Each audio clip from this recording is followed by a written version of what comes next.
Well, we got a long walk ahead of us, guys. And I hope you guys are here for the journey. Welcome to Horror Search 30. How's it going, gentlemen? Good. How's it going, man? How you doing? Doing pretty good. Doing pretty good. As you can see, as they said in the movie, The Four Musketeers. Before we even get started, my question to you is, how long would you have lasted in this? The time it would take me to get from here to my chair upstairs. Yep. I'm getting that out of the way right now. I'm not expecting to ever even get past like a mile. Nope. Not even a block. I think I could go top 2, top 3. Miles? Or no.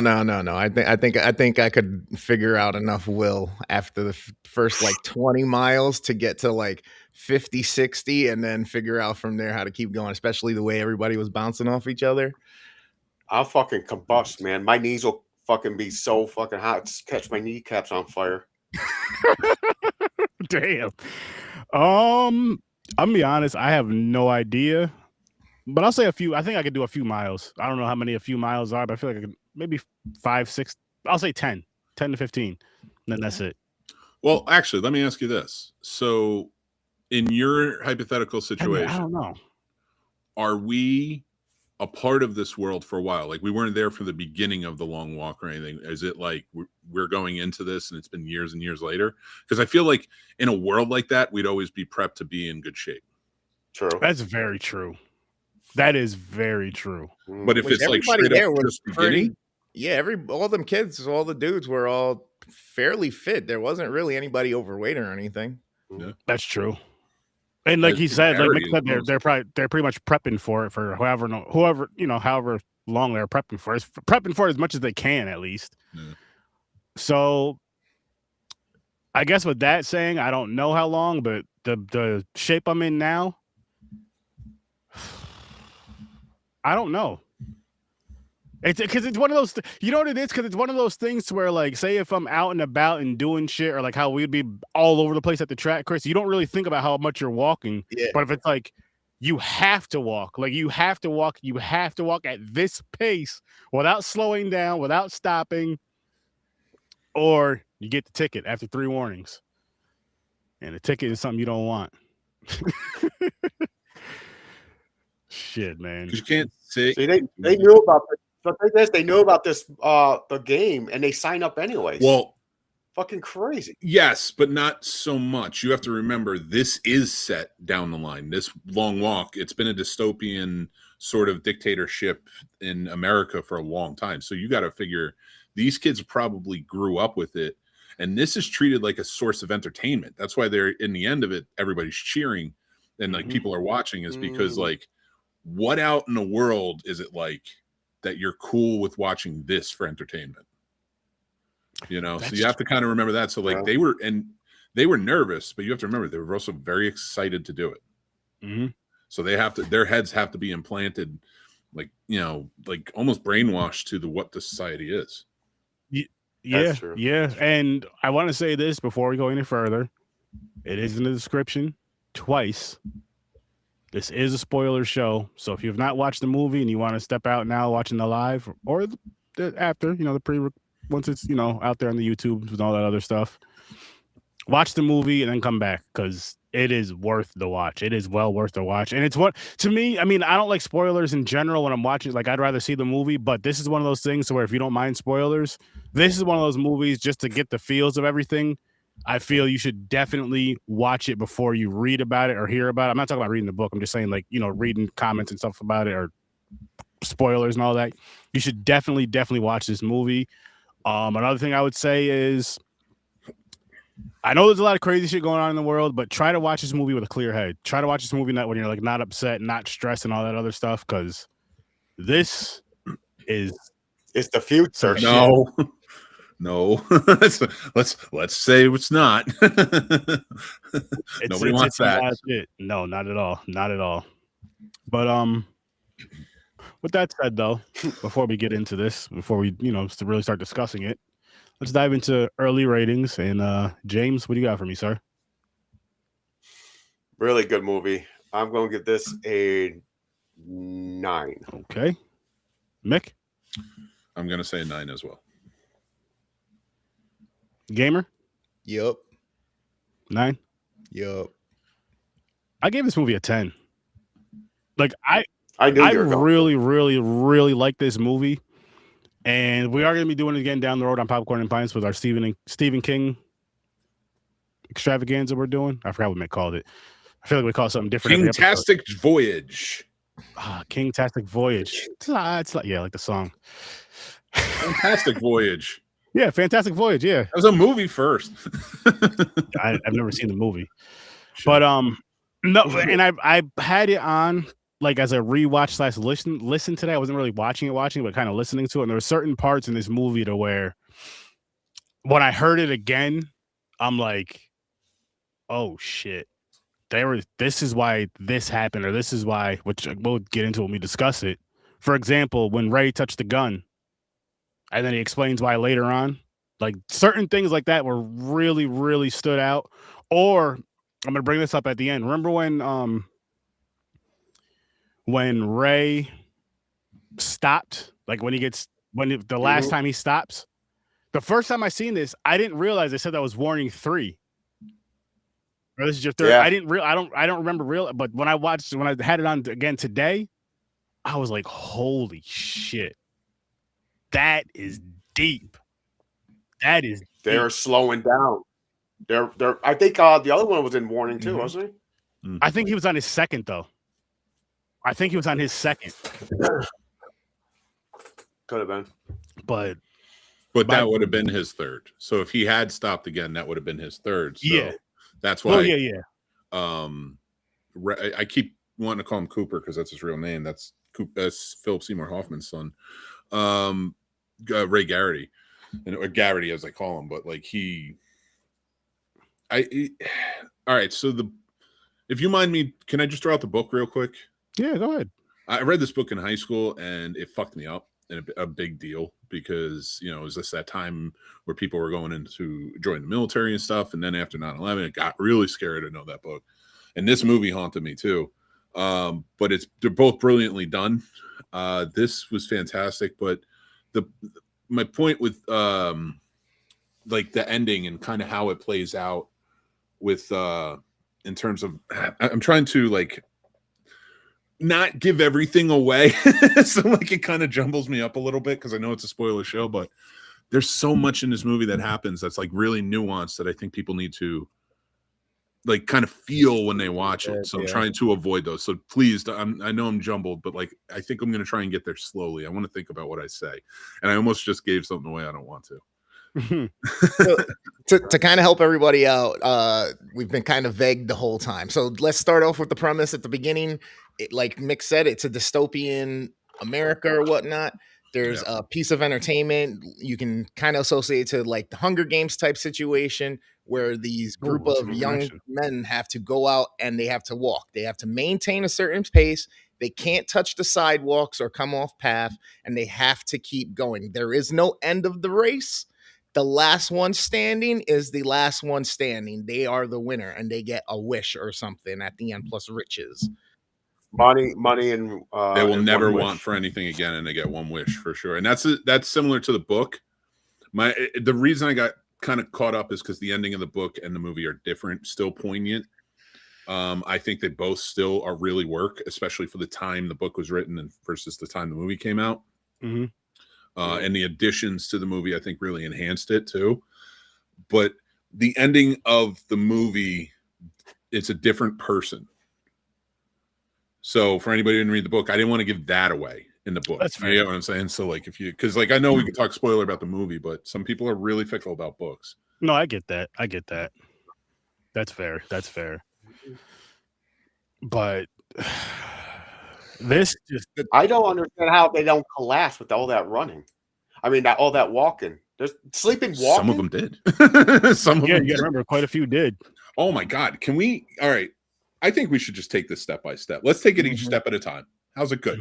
Literally step by step. Yeah, just so much. All right. So this kicks off. We see, if you don't mind me taking a go ahead. This kicks off, and you guys add whatever you want. the group is meeting at the starting point. Garrity is driving up with his mom, who wasn't in the book, which makes the scene later when you see her all that much more fucking hard. Yeah. Like it just kills you. But they line up. You can tell he's sort of like apprehensive, but the other kids are trying to keep in good spirits and stuff. They're really into it. This is the source of entertainment for this this country that we're in, this dystopian alternate future, or dictatorship, I should say. They kick off. They start walking. Chris explained the rules. I don't have to go over those, but like Sturdy and I were talking about this earlier when he watched the movie, and I want to see what you guys think as well. As they start walking, it's so optimistic. But when that kid, the youngest kid who was 15, when he's the first one to die. And I was explaining to Sturdy, like that's the allegory for, kids tend to go optimistically into the military.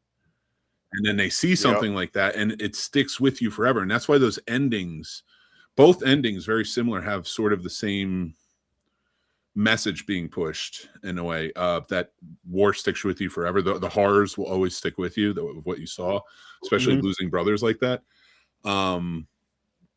So I thought they did that really well by picking the youngest in the group who lied to get there. Because in the movie, it's I think 13 to 16. And that's it. In the book. In the movie, it's 18. Yeah. And they have a cutoff, but I don't remember the cutoff that they said. But it's supposed to be kids younger as much as they can get. And he lies, and he's actually 15 instead of 18. And when his legs stop working and he falls to the ground, and they're all looking because they realize he's the first one, and it's like, oh, come on, get up. And they just, without remorse, fire one into his skull. And this kid is played by Jojo Rabbit, like this cute little kid from that movie. And like now it sets in. And I'd love to know what you guys think in that moment, because that first kill I think was so hard to watch. It was, because I didn't expect him to die first. I thought he was going to be like one of those innocent, like they're going to try to help him out, build him up, like carrying him. Because knowing that he's 15, they're going to try to protect him. Set the tone for that, didn't it? Yeah, it did. So, but when he got the first one to go, as soon as that trigger blew, I didn't expect them showing his fucking face getting blown off. I was like, God, that was a prerequisite for this movie to get made. Stephen King said you cannot go easy on the death scenes. You this is important. You need to show it. And he was absolutely right. Yeah, it was crazy. Yeah, that at that point I was hooked. Yeah, I also think it's a good sort of like callback to the book for the first victim. And they're victims, they're children. Yes, I don't care if they call them contestants or whatever, but the first victim to have been 15 and within that age range, I can't even imagine what like you said, like you would think they would protect them. Not that they weren't trying to get them to go, but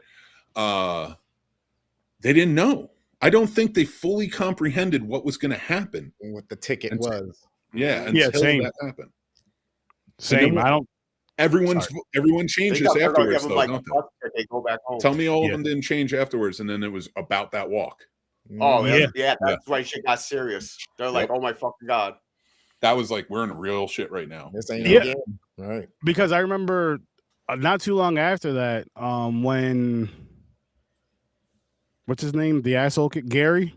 When he stopped No. The asshole kid's Barkovich. Yeah, Gary Barkovich. When he went to stop to tie his shoe because he's like, or untie his shoe because he's like, I have a rock in my shoe or whatever. And they're like, warning 1, warning 2. They're like, yo, what are you doing? Come on, hurry up. Let's go. And then as he's catching up with he gets caught back up with the guys. He's like, sucks to be, whatever, you guys, I got to take a little break. And like, you're stupid. Now you have to wait 2 more hours before you get those 2 warnings. Or was it 2 hours or X amount of miles? 3 hours. 3 hours. Every 3 hours got 1 warning away? I think it was both, though. Wasn't there a certain amount of... Oh, no, it might have just been hours, but walk 3... I know walk 3 hours was one of them, yeah. Like, and then you can have 1 taken away. Oh, my God. Tell me... I don't want to, skip ahead, and I'm happy to go back, but I have to talk about this scene, because it's, the most chaotic, insane scene, but the first night. when it's like 4 a.m. and they have to get up the hill. Yeah, that was crazy. And That like hill was Garrity's hell. falling behind, and like it's just. That's when everything kicked into like.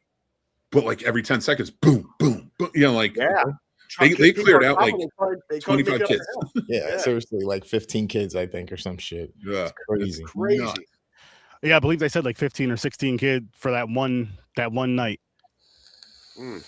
Yeah. And that's when Garrity, when they were walking up that hill, remember he started like sleepwalking because he was dreaming about his mother singing to him. And I forgot what song he said she was singing to him, but he was like, she hasn't sung me that song in years. And I'm just like, this movie here, man, it's different. It's different because again, it really hits you. And for me, it's like I just took it as like, you think of it as like a brotherhood, like especially with the Four Musketeers, what they call themselves, the ones that the main four they showed a lot. Which I know they had like more than those four, and it's just like once you start seeing certain ones go down, like some of the main ones go down that they showed on screen a lot, you're just like, wow, like I wasn't expecting this now. And then it just hits you different because again, it feels like a brotherhood type of thing. And not that you feel a part of it, but you understand it in the sense of like that brotherhood or that close friendship to where, yeah, yes, you could say close friendship because this is like they made friends. They made some pretty good friends on this fucking journey. And then to see your close friends or your brothers go out like that, like right in front of your fucking face, and there's nothing you could do about it but keep walking. Mm-hmm. That's a lot. Like that's a lot to fucking deal with. I'm like, holy shit.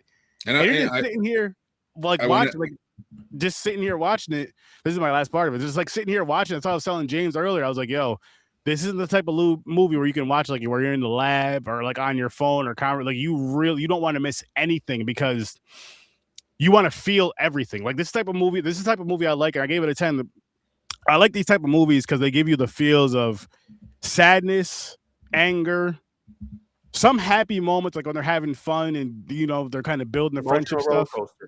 Yeah, boom, that's it right there. That's exactly what this is, with a great story. Mm-hmm. Appreciate it. Okay. Speaking of that marathon will be back up.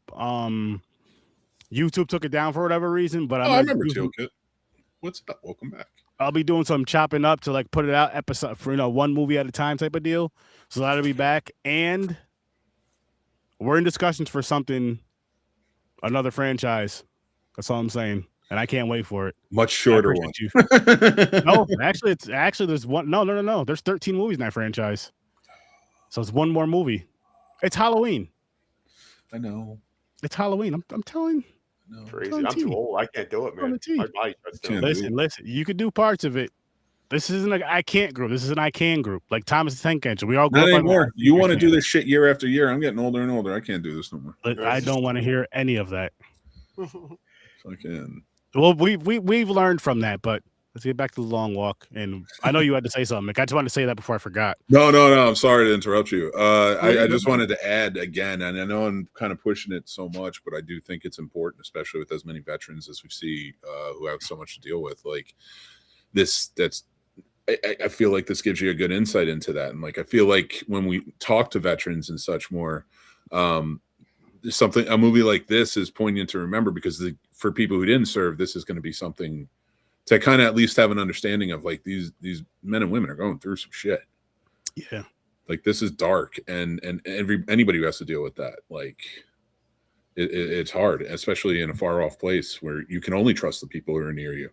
Mm-hmm. And then just like, it's one thing if you don't survive this, but imagine being the one survivor after everything you've seen. And not only that, but 18 years old. In the book, you said they're between 13 and 60, but let's go by the movie. 18 years old. You see all of that. You make these friendships, you make these brotherhoods, and then it's like, it's all gone. Mm-hmm. It's all gone. That is wow. Yeah. But such a great movie. Like they did a really good job. I can't wait to I'm going to do the audiobook version, but I can't wait to listen to the book. But they did an excellent job with the movie. And I do have a question for you, Mick, because you did read the book. Mm-hmm. Which one did you like better? I like them both. I read the book in high school. My son just read it too because he wants to watch this movie, and because we're going to be redoing it on Popcorn and Pints again. But it's. I want to say I think the book is not. I know the book is a little more descriptive than the movie, but the movie really captures every feeling that you get in the book. Mm-hmm. There's a lot more characters.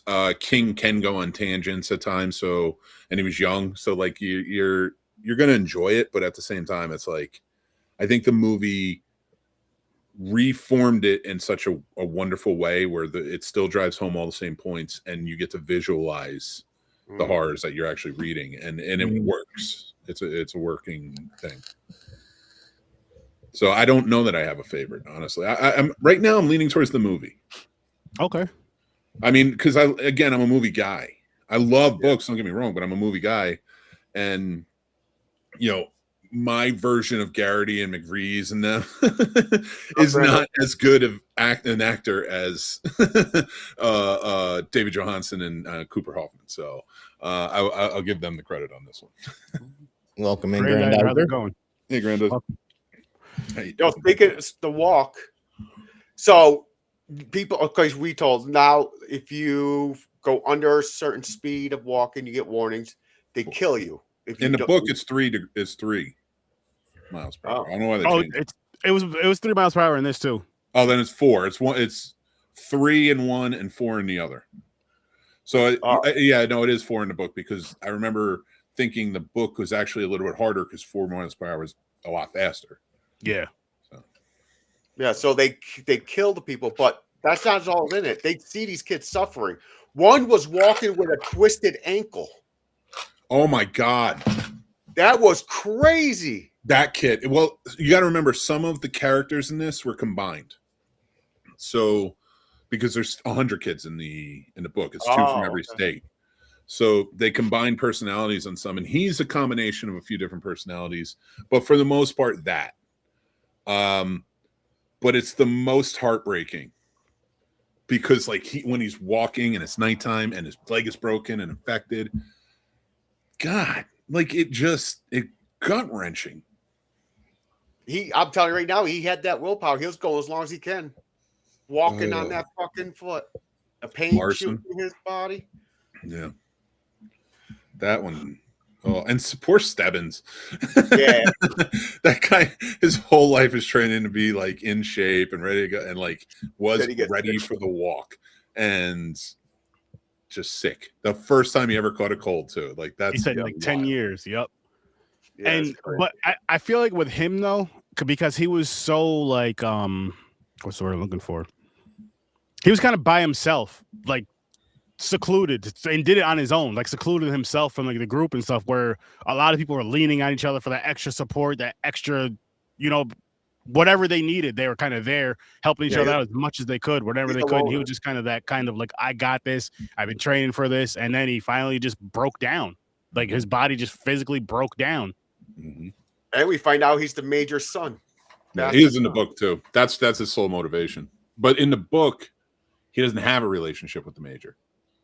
The major's also not in it as much in the book as he is in the movie. Like he kind of goes off and does his thing, and then comes back every once in a while to kind of like spruce him up or whatever. Get him like motivated. I feel you on that, Chad, with the tearing up. Like my eyes got watery a few times during this because I'm just like, this is just. Agreed. Again, once you start learning about the characters more, that's when it really started to like. I'm like, holy shit! It was holy good shit! on the personalities of everybody. No, like the build up, like connecting. And then, well, I know they went by numbers. Number 5, Berkowitz, when he was messing with the one kid because of his name, the kid started trying to attack him and then falls and skins his face. Oh my God! Then he felt guilty the rest of the fucking way. Because they kept calling eating at him. Because you know what it was that really got to him, because he kept talking shit and they just started calling him a killer. He's like, "Don't call me that," and that really ate at him. That really ate at him. That's what Barkowitz's downfall ultimately was. Yeah. He thought he could talk him out, and the first one getting killed because of him and then calling him murderer just completely dismantled his. He was still able to go on because he was trying to do that false bravado. even harder. But he was, from that point, he was just guilt ridden. That's what ultimately did it, was his undoing. Yeah. Yeah. You know. And the thing is, okay, so real quick, I was Yeah. kind of thrown off with the movie with him. He said right to Pete. It's Pete, right? Yeah. Yeah. Says to Pete, he goes, "I got a plan for you." It never happened. I thought he was going to try to like stab him or something, so he drops and loses. But nothing happened. I was like, that's weird. But I thought when he started getting all buddy there, when the guilt was really getting to him, I thought that's when something was going to happen, and I was not expecting him to kill himself. No. Yeah. No. Well, I think it's important, like for something like that, where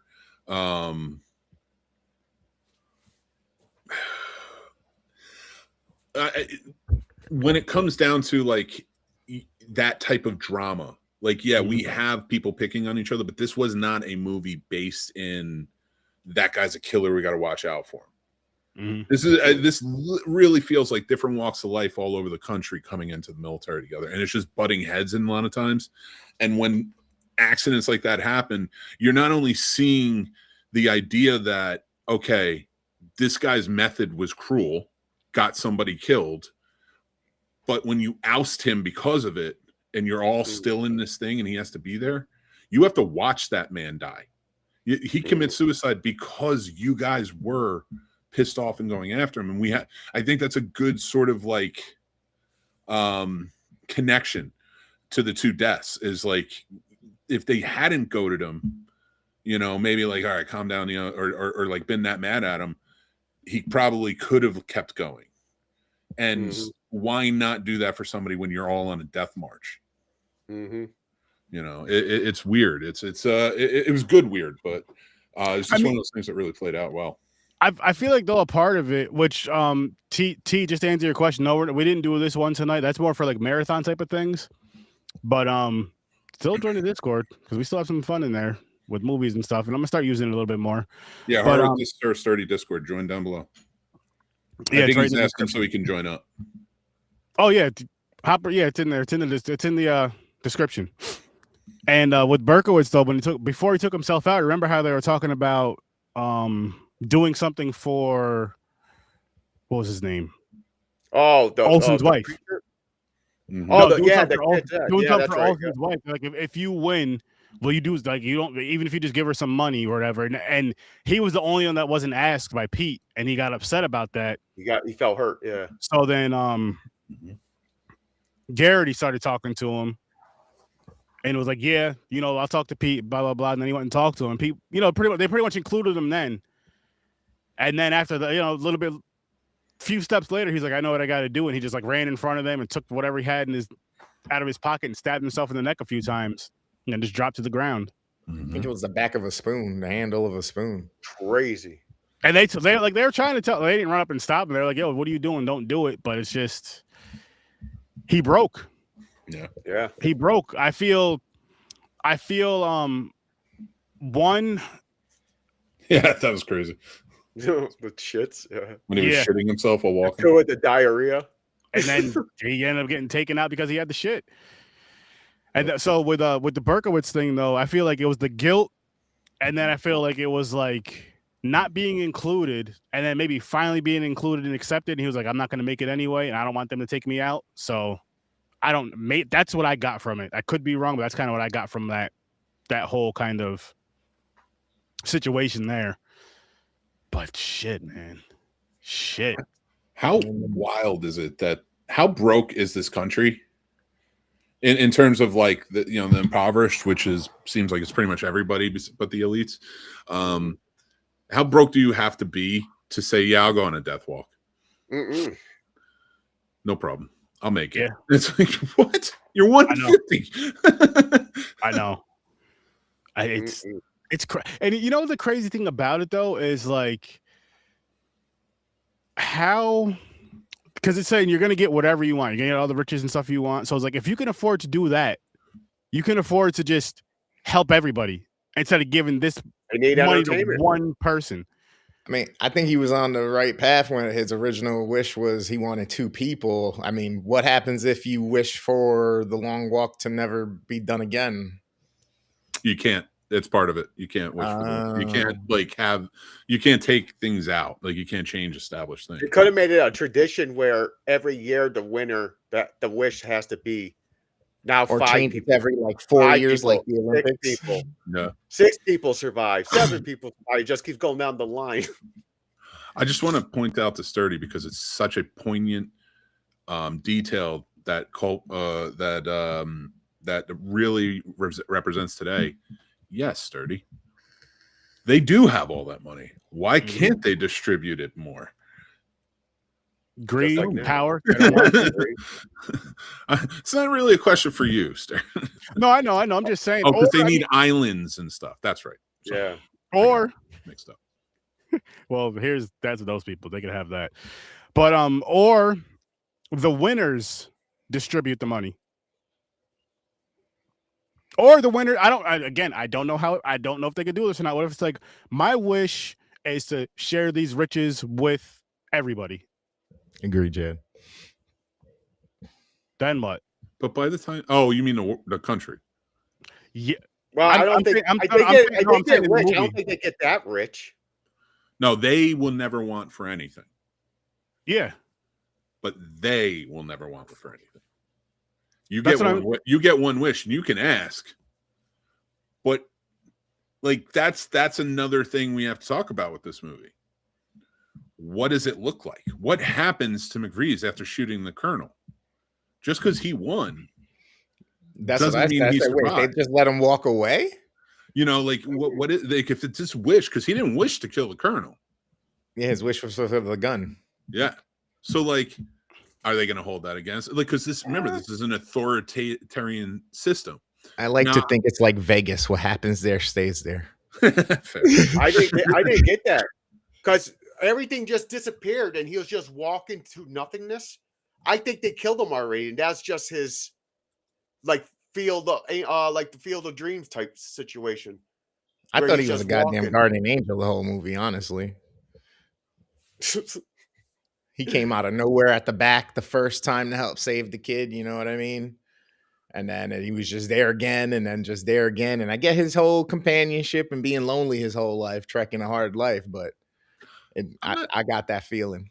I love this movie the way it is. I mean, it's a 9 for me, so it's hard to argue with what they made, but I like that idea. Like I like that at the end, like Garrity stops or something and is like, it's all for you, Pete. And like he turns around or something, and he's just like, I was here for you. And then like he's not there and he won.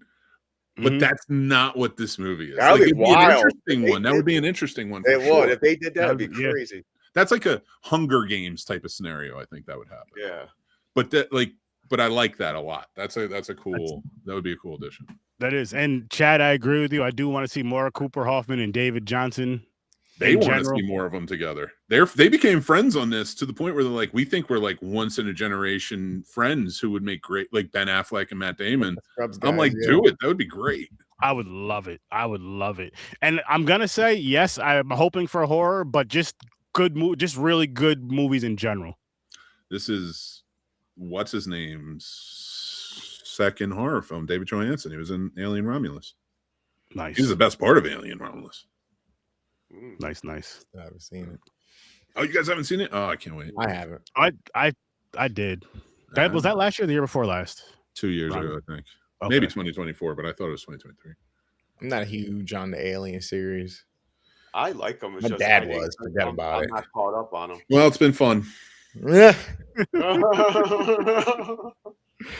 No, I come get from it. good stock. I said my dad was.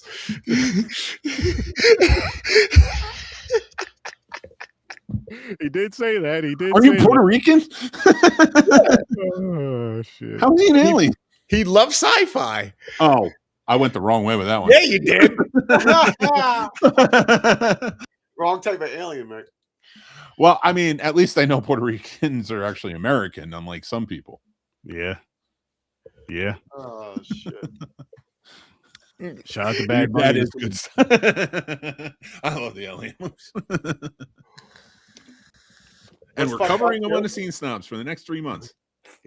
What's fucked up about this too? Because let's talk about the promises. They made that deal about the family. Oh, I think. And the one that's like the religious one, where he said, "Can you give this to my grandmother?" And he puts it on him.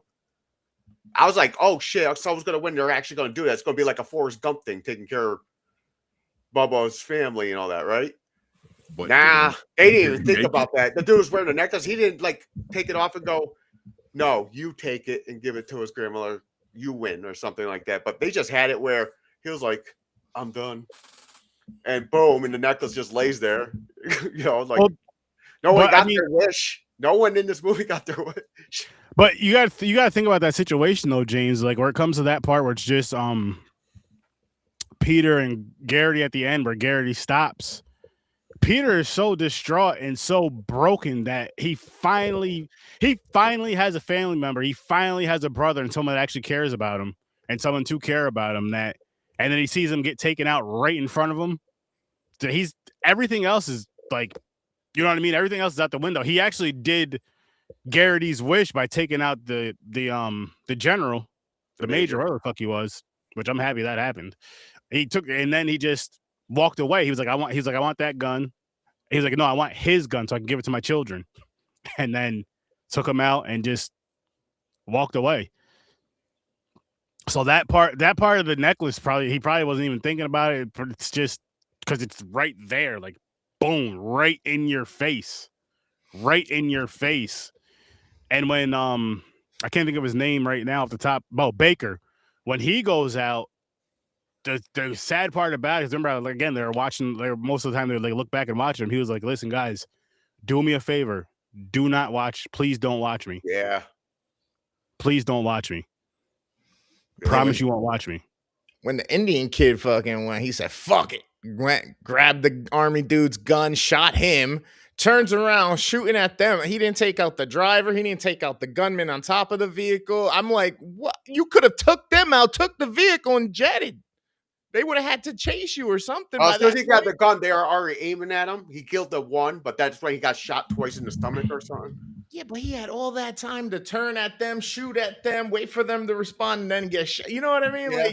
Like, I thought it was going to turn some Rambo shit too. I thought it was going to turn everybody out. Sorry, I play a lot of Grand Theft Auto. You know what's funny? When I watched this movie, Chris, I thought of you with that kid. I was like, I don't know what it was. It was the hair. No, it wasn't just the hair. It was. I could see you in a situation like this, like going out that way. I was like, Chris would do that. I'll get 75% done and then be like, whatever. I'm not saying that you would like do that, but I'm saying if you were forced to go out in a way. Right, like I said, I'm taking out as many as I can. I feel like it's more complimentary. But I do one thing I think that detracted in the movie a little bit from the book, because the whole thing with the father is not really there, so you don't see it. Well, with the colonel isn't that boogeyman to Garrity in the book, is more so what I mean, and I think adding the colonel in there and adding this like aspect of it, not that it was bad, I liked it, but for some reason, like having that scene felt like it was more forced to like mirror today, and I didn't it felt like it was a little bit out of, I don't know, maybe like it felt like out of place a little bit. Like we're not getting a behind the scenes on anyone other than what they're talking about, but we're getting it. And I feel like it was to drive a point home about the authoritarianism and to connect the colonel, but I really don't think you needed to. Yeah. I think two reasons. One was because of his wish, what he wanted to do at the end, and then two, the baseball, how he wanted to take out the general at the end, and there was something else. And because like he talked about his father was a good man, and it was like was about morals. It was about his morals, this, that, and the third. And I feel like just seeing those certain things, and he was a hometown. He was a hometown kid he was the only person from there. And because I remember Pete mentioned it, because I remember at one point they were talking about how tough it was for everybody, how it was harder for me, harder for him. And then Pete was like, no, it's harder. The hardest for him because he lives here. This is his home. Mm-hmm.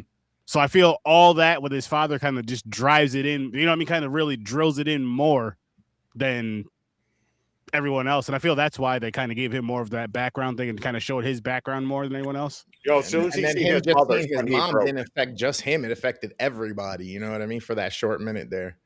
But and I agree. And like, again, I'm not saying the movie's bad because of it. I'm kind of more thinking outside the box of it.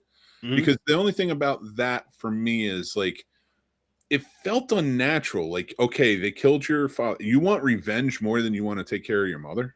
Yeah. Like, I just like that felt out of place, especially when they catch up later and he sees her. Like, I was like, why would he ever join this out of revenge? Because like how is this revenge? You don't know if you're going to make it. You're determined, but that's why he was apologizing to her. Yeah, we said mom knows wrong. No. But I think it's maybe because they were 18. Not that an 18-year-old doesn't make dumb decisions. We know they do. But that feels like a 13-year-old move. Like, I'm mad. He killed my father. I want to get revenge. And then not thinking joins. I mean, I could see that at any age, though, depending on the relationship with that parent. You know what it is? I think it's because it's an allegory for joining the military. And why would you join the military if your father got killed by the military? You know, I think that's I think where it detracts from me. That's it. I needed to talk it out. I appreciate it. But again, not that it was bad. I like it, but that was it. I was, it was just one of those things that kind of. And I wasn't a big fan of Mark Hamill's acting in this. It was too stale. It's like he just is like, "Come on, maggot," like just a normal drill sergeant. But I don't know. Well, he's supposed to be nice because this is. The country looks at this as entertainment. It looks at this as like a civil service to entertain the country. So he's trying to be like, good on you, boys. It's the complete antithesis of these boys are being shot in the head and they're smiling in their faces. Because you're not getting screamed at by a drill sergeant when you're out and your platoon leaders there, your sergeants, your lieutenants. And I'm only speaking from, things I've heard, read, and seen. But it's not natural to have a drill sergeant there because a drill sergeant's there trying to teach you when you're in basic. Teal, appreciate you stopping in. Hope to see you more in here, but thanks for stopping in. Greatly appreciate it. Yeah, thank you. Yeah, awesome. Yeah, this is one of those movies. This is one of the better movies I've seen in a while. Not including as far let me rephrase. This is one of the better movies I've seen in a while as far as a first time watch. Appreciate it, Joker. I appreciate that. I'm just saying I didn't like the character in this. I thought it was just too boring. Like he's too bland. He didn't feel like a sadistic colonel with a smile. He felt like a guy who goes home at night, puts his hat on his ring, and like this is his job, but he's like generally like loves his family, stuff like that. Like I didn't even get as Stebbins' father because like he was nice to him. Yeah, it was weird. Yeah, that's what I'm saying. I didn't like it. But I don't think that works for Mark Hamill because Sturdy and I were talking about this earlier. Mark Hamill he's very cartoonish because he does so many voices. So anything you see him in, it's almost too pleasant. Yeah. But it's not pleasant for this. Like you can take a character who's always pleasant all the time and put them in a role like this, and it's unsettling. He wasn't unsettling. It just seemed like he wasn't the right fit. I could see but that. I love seeing him still. I love seeing him still. I didn't like him, not him as an actor. I'm just saying him in this movie. I did not like the Major at all, but I do see what you're saying. And so what actor would you replace him with, Mick, if you could? Oh shit. I dropped everything. Major Payne. You honestly, I mean, it can happen now, but I think he would have been perfect, before his illness. Bruce Willis. Oh yeah, because he can be very like he was always very good with like a little bit of a coy smile, but he could be a badass. You can hear like, oh, this dude will threaten me. Mel Gibson. No. I was gonna say maybe Batista, honestly, if one of the new ones, because of what I just saw in Wrecking Crew. He'd be very scary, but yeah, You know, if you like think of you him could in crack Wrecking a Crew smile. and in that movie he did where he goes up in the house and he's trying, like, he's got to kill the family or whatever. He's got to give the curse over or whatever. Was it like knock knock? Right. You guys are gonna hate this one, but I think it would be because I think he could be very jovial while being stoically standing there and You almost. better not say Nicolas Cage. No. Oh, thank Oh, God. well, no. John Cena. Mm. Oh, he's Mr. Army in a Michael way. Keaton. Oh, Keaton would just be great and everything. Yeah, true. you want to put Keaton in there? I'm James good. McAvoy. I think he's too young. Like he's I was older gonna say now. he's And, baby face, right? Phil McAvoy? no, Yeah, McAvoy he would- doesn't seem as like. yeah. I don't know that I could see him in that. Plus, he's too English. Morgan Freeman. Jack Lemmon. Morgan Freeman's gonna make you feel too damn comfortable. Why don't He's you? older. Yeah, he'd make him fall asleep. I'm talking to him like, They all be done by mile 1. "Isn't it a nice walk we're on, boys?" The one to tap out. They told him to tap out. No, but as an actor, I don't mind him. Yeah, I know that was just an idea, but it doesn't have to be. Again, I'm not taking away from Mark Hamill.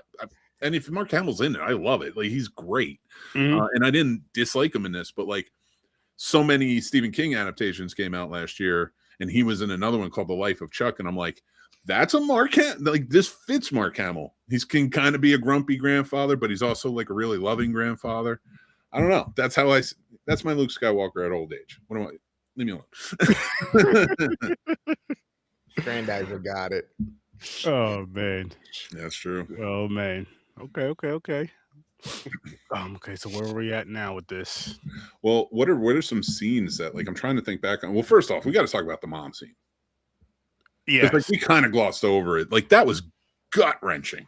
Gut wrenching is an understatement to where he sees her, he kind of waves and then he runs back to her and is like, "Mom, I'm sorry." And she was like, no. She was telling him, "Do not step off the pavement. Do not step off the pavement because you step off the pavement. That's it. There's no warnings. That's it." And I love how Pete went over there and just pulled up. He's like, "Not here." At the very, like, pretty much, if you're gonna die, not here in front of your mother because that will destroy her. Yep. Like she already seen her husband murdered in front of her. Yep. Now her child, she would probably take herself out. Honestly, that would destroy her. But to see like how he ran back there, he broke down. I believe that was after he kicked his boots off too, because the bottom of his one boot was burned out. So you got to see it as from the mother's point of view, a parent's point of view, seeing your child walk through this, seeing your child in physical pain, seeing your child exhausted with no shoes on, bloody socks. Mom, go buy some boots. Meet him down the line. But again, you only have X amount of time to put your new boots on. Yes, it would help. Oh, and he was on 3. That's right. Yeah. So you can slide into Crocs real easy. Throw some Crocs in the middle of the road. You think Mom was placed there as a plant due to the organizers? Like, or do you think Mom would have maybe, if it was her choice, been out of the way and cut out of sight to see her boy on that day? You know what I mean? Was that a boy from them to try to get him to step on? I don't think so.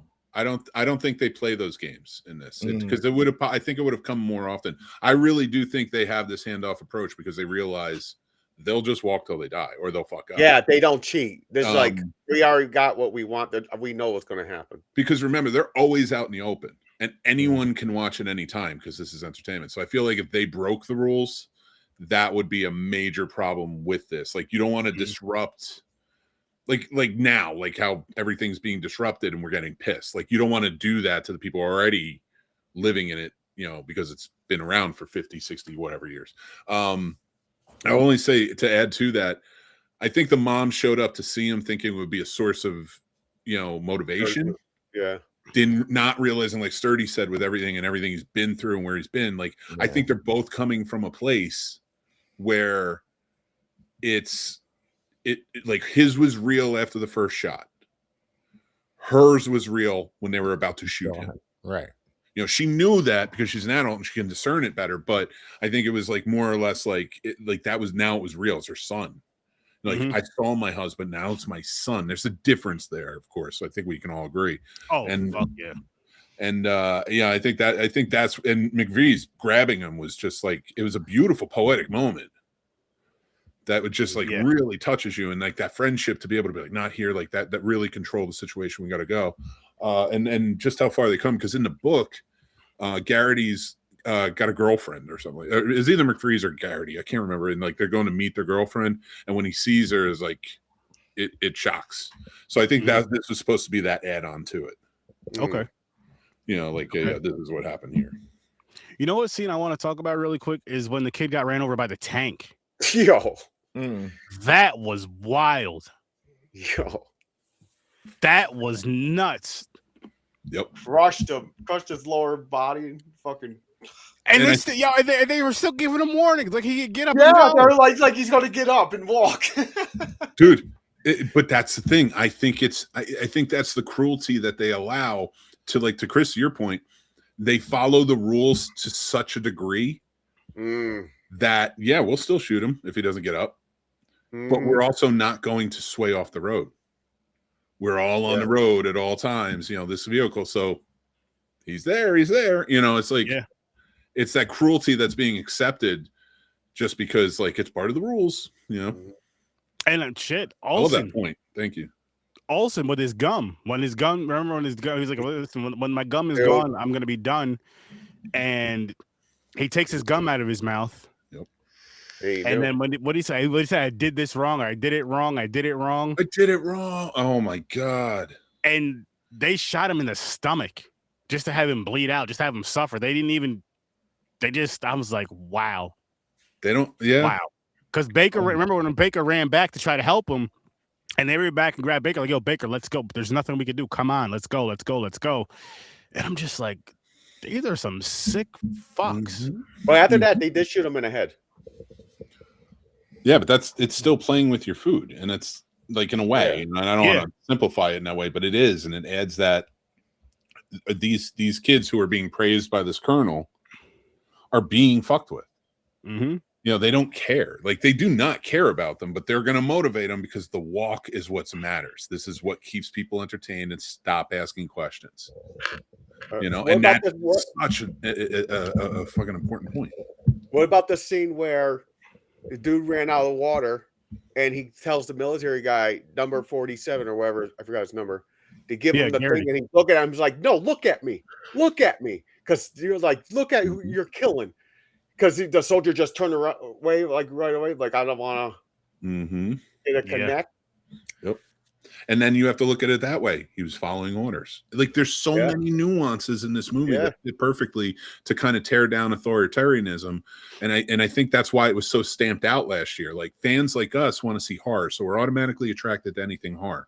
Me, I was also a fan of the books, and I'm sure there's millions of fans of the book who probably didn't hear enough that this was coming out. It was an indie film. It really didn't have any major stars at the time, more up-and-coming stars. And it came out in September, you know, which is getting out of the summer movie months and stuff. And you're not in October yet. So, and it's a hard movie. So, like, even if the horror fans are going to watch this thinking it's a horror film, and let's be real, most horror fans, especially the ones that do this, like what we're doing, aren't like you guys. They're not watching the foreign films like you guys do that are like from Indonesia from 1967. You know, like, you guys really do watch some really niche horror for the love of horror, not for the love of the 80s, you know, that sort of vibe. Or the surface horror fans. So a surface horror fan, which fair, but you do know movies. So I chunk it up to me too, you know, like, but a surface horror fan is going to go see this movie and not realize it's more drama. Yeah. You know, but it's horrific because it's realistic shit. Yeah. It's important though. Yeah, and it was, and in a crazy way, because of everything that happens in it, it was done so beautiful. You know what I mean? Like, it told the story so, and I don't mean it was a beautiful story. I don't mean that by any means, but it told the story so beautiful to where it's just like, I can't turn my head. I got to see this. I want to see who survives. I want to see who I need to be mad at. I want to see who, like, I mean, you want everybody to survive, obviously, but it's like, what the fuck? Like this is wild. And then you think about, because you mentioned how the soldiers are just taking orders. It's like, how do you take these kind of orders? It's like what happened today. How Every everybody- day. Yeah, I know. No, but like, and I'm not trying to pick on you. I know you know this, but Nuremberg, that's what it was. Every one of the Nazis that was on trial, their only defense was, I was following orders, because they thought that's what everybody would understand, is that we were just following orders. But the fact of the matter is, your cruelty was on point, and that's what they're doing now. You know, I'm not trying to. It's hard to not make it political in today's world when this movie very much mirrors so many of the things happening, because it's in the playbook, you know, it's in every playbook of authoritarianism. So every time I say it, and I might be comparing it today, but it's the same with every authoritarian regime ever. It is exactly, this represents all of them. It's the same in every single one. That's why they can be toppled, especially from the beginning if we do it right. But what was it after the Alex Preddy shooting and Renee Good shooting, and when all the backlash really kicked up after Preddy? What was Kristi Noem after she got in trouble for it? I was just doing what I was told from Mr. Miller and the president. I was following orders, and that's never a valid defense. And you saying that though, Mick? That's, and between what's going on in the world now, that's another thing that I feel like makes this movie better, one, and like makes it hit so much fucking harder, because you're just like, there's a lot of wild shit going on. Not The Long Walk, of course, but there's a lot of wild, crazy, sad, bad shit going on, and we're living through it, and we're seeing it, we're hearing it, and then it's like, now you're seeing this movie. It's different. It's authoritarian, like you said, and all that. It's a different type of way, but it's still like shit that should not be happening. It's a different face. It's not a different way. It's just a different face. All the playbook is the same. Remember, this book was written in 1977. True. Right. Talking about the American government then. Right. Yeah. So, and then there's the reoccurring undertone throughout this whole thing, from them talking about how this all starts, how his dad's history, this guy's situation with how he's had to walk through all the struggle outside of it, and this was his last choice, he felt like, as well. So I think I can win it. Let's try. Let me try to at least see if I can get two people to win. The reoccurring undertone is the cycle just continues. Everything just keeps going the same way it is. Even at the end of this movie, we get a fadeaway, but if you stop to think about it, it's just gonna happen again. Which is that is more so what the book ending is about. Again, I don't want to ruin that. It is different. Still sort of touching on the same points, but like, it is just different how they play it out. And to add to that point too, like it's going to stay this way until it's stopped. And that's the key, what they're trying to say. Like, do you want, because it will always stay this way if you let it. And because this entertainment kept us, like, all this stuff. And I think that is so poignant. And like, I'm sorry that this was missed by so many, especially at a time when it was important to see. Yeah, like this is something I do feel like a lot of people, I won't say everybody, because this is one of those movies, again, I don't feel it's for everybody. I mean, you can say about any movie, but this is definitely one of those ones that's not for everybody, because there's a lot of people that just won't be able to handle it with the stuff that goes on in it. But I do feel it is worth the film. It is worth checking this movie out, because this is a really, really, really good movie. Like, it's all things considered, it is a really good movie. It is, but it was an independent production. They still have backing for distribution and for production and distribution. Companies still have independent channels and revenues, like Lionsgate especially. And Lionsgate is sort of an independent. It's not one of the top studios. It's just in conjunction with. Regardless, I want to point out three things real quick, because I know I've talked a lot, but one, Judy Greer's performance. That woman is if not the best character actress ever. She's, and I always love seeing her in every, and even in like Halloween Ends, or Kills rather. I was like, I didn't like that movie, but I a little bit, but she was great in it and all those movies. So like seeing her in this, like, she deserves like horror icon status, in my opinion. Now also to kind of like to your point, like with this, like, I think this is a good story for people to watch. And even though it's hard and it sits with you, so many armed service members who serve, and they do it to protect this country. We're not going to take that away from them. They are. No, absolutely not. No matter how the higher ups run things or what they do, those men and women are serving, for us and serving the Constitution. I love that. And I appreciate that. But when they go to war, I've watched brothers, I've watched family members, I've watched friends come back from the war, and I saw how it affected them and what it did to them, and it changes them. And this movie, I think, really captures that gaze and that thing that sort of million mile stare, like they've saw, they're traumatic. They have PTSD. And I think that watching this needs to make us call for something. I don't want to call it deprogramming, because I feel like that's a dumb use. But when they are looking to transition out, we need to help these soldiers have everything at their whim, no matter what it is, to get out, help them find jobs they're looking for, help them find whatever they need, housing. We should not just say, you're out, here's your money, get GI Bill. We should do everything we can for them. They deserve it when they're out there fighting for us. No matter the cause, like I said, you can argue wars, but you shouldn't argue the men and women who fight in them for freedom. Agreed. And we should be doing everything from the moment they sign to the moment they are happily living and like for the rest of their lives can do what they need to do, because they earned it and they deserve it. I agree with you 1,000%, 1,000,000% on that. And on top of that, I'll say when they come back, they should have a house that they don't have to pay for. They should have everything. It used to be like that. Yeah, They used to get land. They used to get a house. They deserve that. They deserve that, because it's like they did all this. Recondition. Yes, thank you, Grandizer. Yes.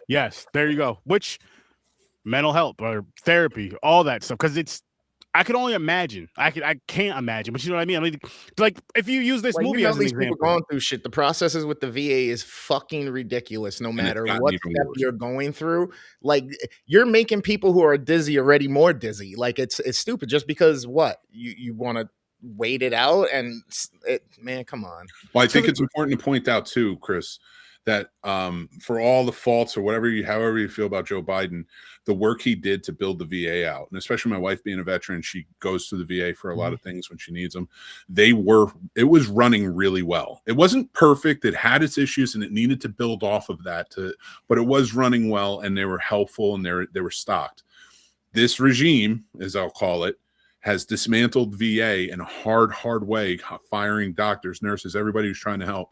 And one of the first things I hope that's built back up, because they need it, is the VA, because this is just disgusting. And hire more people who understand the military lifestyle, or actually have the skills needed, who have gone through it, because they understand, hey, let's help these people, not, they're a number and a paycheck. Is the insurance? They're not useless. You trained them. You know they're not useless. Yeah, they can do so many amazing things, and they're smart. Our medical professionals in the military are among the highest rated in the world. They can go anywhere in the world and get their fucking medical degree off of their military training. Yet for some reason, we don't hire them to also take care of the vets after the fact. Makes zero sense. And really quickly, to answer your question, Grandizer, Judy Greer, she played Miss Garrity in this movie. Yeah, she was, oh my God. I love her. She's one of my favorite actors, and everything she's in, like, even if it's a bad movie, she was in Cursed. She was the evil werewolf in Cursed. And I'll tell you what, I loved her in it. She gave the finger as the werewolf. It was great. Oh man. What about the scene? Because we're talking about PTSD and all that stuff. They try to avoid the kids for seeing that one kid getting shot. He's like, get out of here. Don't look. Yeah, go. You don't want to see this. And the soldiers didn't even care. Shoot them right in front of those kids. They don't give a fuck. And the kids didn't care.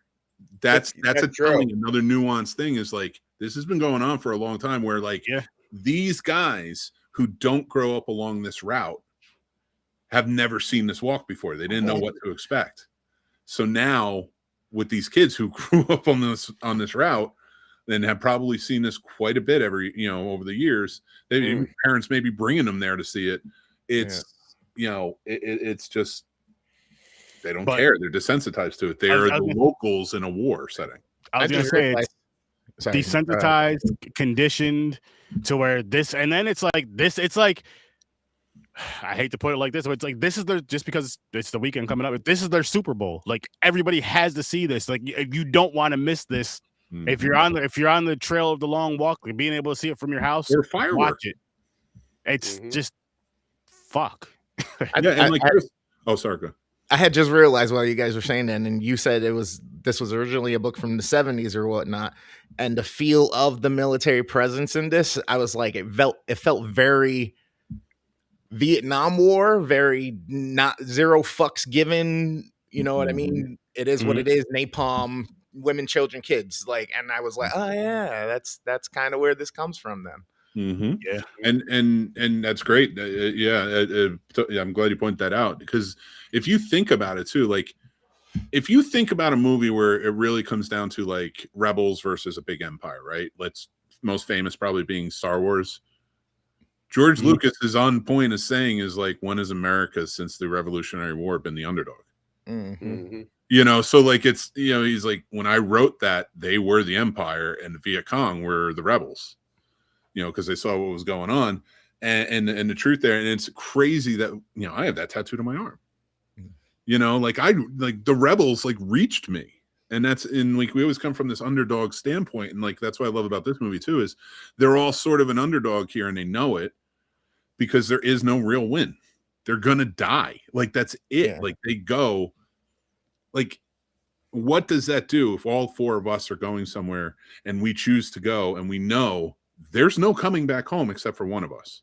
You know, like that's a heavy deal. Like, at least like when you're going off to war, you don't really know if you're going to die. You know, yeah, you have a chance, but this, it's like, it's just one. Yeah, Granddad, there wasn't really like a Cold War feel. It was more, it kind of felt like an event made out of the commemoration of a war event that happened, and they want to keep it relevant and keep reminding people of the hardship gone through or whatnot. That's kind of what it felt like. Ho Chi Minh Trail, yeah. March to death. It's man, this movie was, and the crazy thing, like, I know we're doing it again for Popcorn and Pints, and I'm excited to watch this movie again because I feel like, I know we're doing it on a different show, and I know we'll have our other co-host with us, Stories from a Bar, Chris, but I feel like it's gonna be a different conversation because it'll be I'll say my second real full-time watching. I kind of did like a watch listen earlier, but like my second full-time watching it, and after sitting with it, and by then I've already listened to the book, and I'm just, oh man. I'm glad. I'm so happy that it hit me the way it did, though. Like, I'm so happy that this movie was as good as it was, and like the acting was, to me, it was phenomenal. This is one of those films, if you had bad acting in it, it would have been terrible, because you wouldn't be able to tell this story with bad actors. It's such an emotionally driven movie. Yeah. You know what? I want to point out the two best actors in this movie are McReese and Garrity. And again, I'm going to point out Cooper Hoffman, who played Garrity, is Philip Seymour Hoffman's son. Rest in peace. Probably one of the greatest actors to ever live. And he definitely, his son has that. And it's so, and knowing David Johansen, I was excited to see this, A, because I love the book, and B, because David Johansen really impresses me in the movies he's been in. He's fantastic. He is going to be an actor that stands out, and he deserves it. And in this movie, I think that proves that. But the two of them together really brought the performances out in everyone. Yeah, you could tell. Like, it was really well done. I definitely want to see more of their work. Grandize, I know Mick said the ending was different, so he didn't want to spoil that. The age of the kids were different. I can tell you sort of things, like it's a different person who wins. The colonel stuff with the major or colonel, I can't remember. Major. I kept calling him colonel all the time. The major stuff, you know, like with the gun and everything, it's not there. And a few other, and like they combine some characters in this because there's 100 kids in the book, and so a little deviations here and there, but for the most part, it's pretty spot on. Yeah. You will still feel it if you read the book. highly, highly recommend this movie though. Grandize. I know you said you wanted to check it out. I know it's on Stars. If you have that, it may be on Prime and stuff to rent, but it is on the Stars app. And again, yes, this is one of those movies to where I don't know anything about the Grammys and all that, so I don't know if this has a chance to win. I don't know when, or they have to go with the ones that just not the Grammys, the Oscars. Sorry, the Grammys just passed. That's why I said that. I don't watch any of the award shit, but I don't know. But this movie should win some awards. If it's possible for this movie to win awards, this movie should win some awards. It's not nominated for anything. That's how? How? Who the? All right. Who's on that in charge? Committee? Who's in charge? All right. I'm not trying to be a dick, and it's definitely not conspiracy theories because they're there. The theories are facts now. And yeah. Also, I know. You know, this is a Hollywood conspiracy theory. It's true. No. Who runs Hollywood? Who are they friends with? That's true. They don't want an authoritarian movie on there, just the same as they don't want black films in there, just the same as they don't want horror films in there, just the same as they don't. And I'm not trying to be racist or a dick or anything, and I'm not making light of it. No. That's what they do. I was like, and this one's got a lead. Half the lead is also. It's why 16 it's why 16 nominations went to Sinners. And if they don't give it to it, it's just going to be the same as they do all the time. We're going to give it a lot of nominations, going to win one or two. Mm-hmm. You know, like, because that's what they do, because it's the elite. Celebrities need to be shut down. All this shit is just ridiculous. Like, whatever happened to actors? You know, in this movie they exist, but they're not getting recognized. But then I can go to the fucking movie theater, and what did I just watch? Exactly. You know what I mean? Like, what was? Oh, well, Send Help was actually pretty good. Independent film as well. I love Sam Raimi, so it's hard to argue. But that's not my point. My point is I'm tired of the celebrity culture, and it's the executive culture, and it's all of that that's tied in all this other bullshit. That we got this influencers, and we don't have real actors, and that's what. And even when we do have a movie like this, and it's beautiful. And his performances are amazing. And it does have 2 stars in it. Like, Judy Greer is in major motion pictures. It's not like she's a slouch, you know? And Mark Hamill, not to mention David Johansen coming off a win. You know, like, what are you doing? Like, this should have been marketed like crazy. Yes. And they spent nothing on it. But The Running Man? Yeah. Speaking of fun, it was like Wrecking Crew fun, but it wasn't like but I like Edgar Wright, and it was probably his weakest. Did you see that there's this he's another content creator. I forgot what type of videos and stuff, video gaming and stuff like that he was doing initially. Now he went and did a movie. It's called Iron Lung. It's out. Yeah. And it's been doing really well. And he no notoriety or nothing yet. How is he in the top? You know what I mean? Of the charts. It's like, holy shit. Here's why. And he's proving. Of course, it proves it. Well, you can get your own following. Mm-hmm. You can build your audience like we're doing, right? Mm-hmm. And then you can make your things. Like, honestly, if the Scene Snobs ever took off and I have like a following, of course I'll make movies. I'd go back to a passion like, hey guys. But what I'm saying is, even if it's good, like his is getting good praise and it's making numbers in the box office, yet they're not saying that, and they're not even putting them up in conversations or nothing. But that's the beauty of this. I'm glad you point this out, because again, support indie film. Go out to the theater and see it. I did see it. A full review is coming out, but my quick review's out.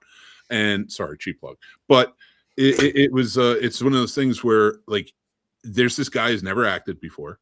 He wrote, directed, produced, and starred in this movie that only has like 3 people that you see. Only 2 of them talk, and he's one of them. And it's one set. He's in a submarine. And it's all based on a video game I've never heard of. The story just seems interesting. Mm-hmm. Although it drags at times, and I'm not trying to bring it down or anything, but like, although it drags at times because it was a 2-hour film and it's one guy, it's hard to maintain that. I never didn't want to continue. Mm. It never dragged enough for me to be like, I'm not interested, which some movies have done when they go too long. Mm-hmm. He did. It looks good. It sounds good. Some of the acting choices, because he's directing it, because he's starring it, and it's his first time ever, I can see why they're questionable. But I will tell you, the biggest compliment I can give him as a filmmaker is I want to see more movies from him. That's awesome. You know, That's he awesome. did a good job, and not an astounding. He did a good job, and I wish him all the best because I think this movie is going to grow by word of mouth and get out there because he's going to be supported by other content creators because he Damn right. he built this, and they're going to see what he's willing to That's put out. exactly why I wanted to mention it. You great. I'm so glad you did. Support indie film. Yes, yes. Hey, Definitely Grandizer, I support got a website for you. Don't worry about the cheapo TV. Yeah, Grandizer, join the Discord, and James will shoot you a message with ways to Yeah. see stuff. Yeah. Support indie film. Go see it. Rent this. This is an indie film. You can't run it. I tried to find it. It won't let you run it. Where can you run it? I don't know. It's on the thing. I guess Stars might have. No, it's on. You can rent it everywhere. It says it. It's It rental is on everywhere. Stars, but I don't know if it's on like Prime or all that stuff. I'm not. Oh, you're talking about this one? I thought you were talking about Iron This Lung. is an indie film. I would say rent it to support. Now I know money's yeah. tight. That's why I'm saying don't go spend it on the big shit. But but like this or like that Iron Lung, like they need that, and we should support that. Yeah, this is again this is an important film. I'll say this is a very important can film. rent Sorry. Get it, check it out.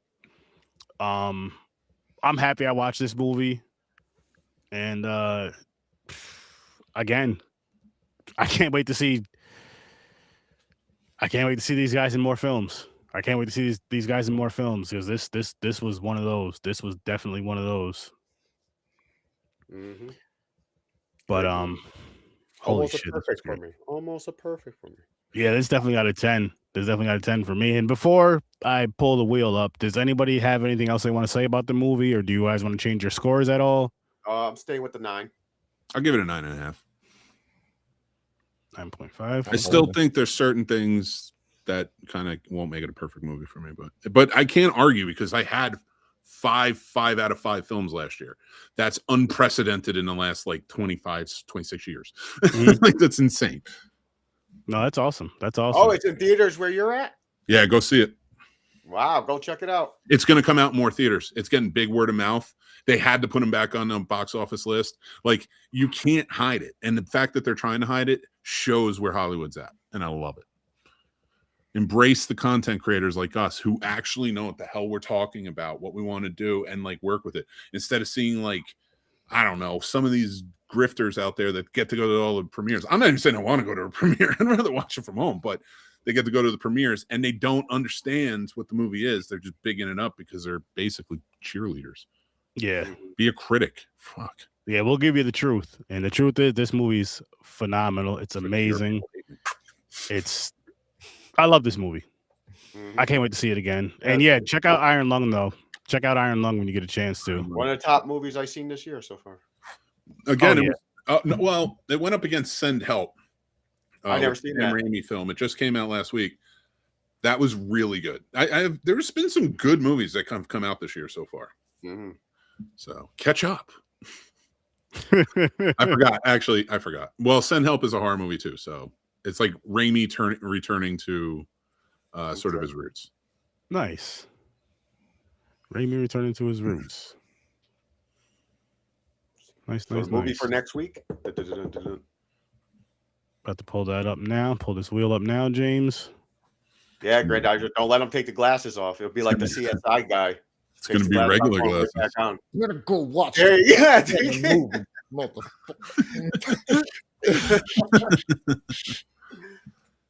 All right, let's see what we got. So you guys want to go listen to a Jay-Z album? No, I don't like Jay-Z. Not right at the moment. I don't think the world is very big on Jay-Z right now. And I knew the reason. I had that. I think. How about some Pusha T? Who? Pusha T and Jay-Z are on the list. Who's Pusha T? They're in the files. I don't know, a rapper. I've heard him. I just don't remember. I'm not doing music though. Mick, did you do a Send Help this week or last week? I did send. I didn't do my full review. For oh shit, him. Okay. Him. Oh, nice. Okay, cool. I like this one. I mean, it's goofy, but I liked it. Weeks ago. Oh, you watched it? Yeah, I saw it a couple weeks ago. I never seen it. Let's talk about it next week. So we'll be watching him next week. over here on Horror Research 30. It's gonna be a good time. I haven't seen it yet, but Nope. I will by next week. I will by next week. But everybody that's here that was watching during the live, thank you so much. Greatly appreciate it. Thank you. Anybody that's going to be doing it for a rewatch later on, thank you so much. Greatly appreciate it. Make sure you check out Fade Theory. Make sure you check out the Scene Snobs. Make sure you check out Worst Damn Gamer Ever. Make sure you check out Popcorn and Pints. Make sure you check out Stories from My Bar. I know he's not here, but he's a part of the team. Of course, make sure you check out Oh, Ambassador Radio, our boy Trevor. Ambassador Radio. Yes. Make sure you check out Trevor and Horror Research 30. Horror Research 30. We'll be here next week, 8 o'clock Eastern time. With that said, I'll see you in your nightmares. Peace. You make me